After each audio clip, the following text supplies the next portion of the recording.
ఏంటిడు ఏం చెప్పకుండా అలా చూస్తాను అనుకుంటున్నారా? అసలు ఏం చెప్తే మీరు నమ్ముతారని ఆలోచిస్తున్నాను నేను.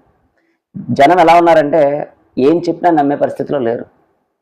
అది మంచా చెడా అనేది ఆలోచించే పరిస్థితి లేకుండా పోయింది. ఒకవేళ ఏదైనా ఒక మంచి మనకు అనిపించింది చెబితే దానికి వచ్చే పాజిటివ్ రెస్పాన్స్ కంటే నెగిటివ్ రెస్పాన్స్ ఎక్కువైపోయి చాలామంది మాట్లాడడం మానేశారు. ఫస్ట్ వినండి. ఎవరు వినదగునెవ్వరు చెప్పిన వినినంతనే వేగపడక వివరింపంగన్ కనికెల్ల నిజము తెలిసిన మనుజుడే నీతిపరుడు మహిళ సుమతి అని మనం చిన్నప్పుడు సుమతి శతకాలు చదువుకున్నాం. ఫస్ట్ ఎవడు చెప్పినా వినాలి. విన్న వెంటనే ఇంకా అవును కదా అని అనేకర్లేదు. వీడు చెప్పింది కరెక్టే కానీ ఆవేశంగా నిర్ణయాలు తీసుకోవడం అవసరం లేదు. ఆలోచించి దాన్ని విచారించి ఆడు చెప్పిన దాంట్లో నిజం ఎంత ఉంది అబద్ధం ఎంత ఉంది అనేది క్యాలిక్యులేట్ చేసుకుని ఆ తర్వాత దానికి సంబంధించిన నిర్ణయం తీసుకో.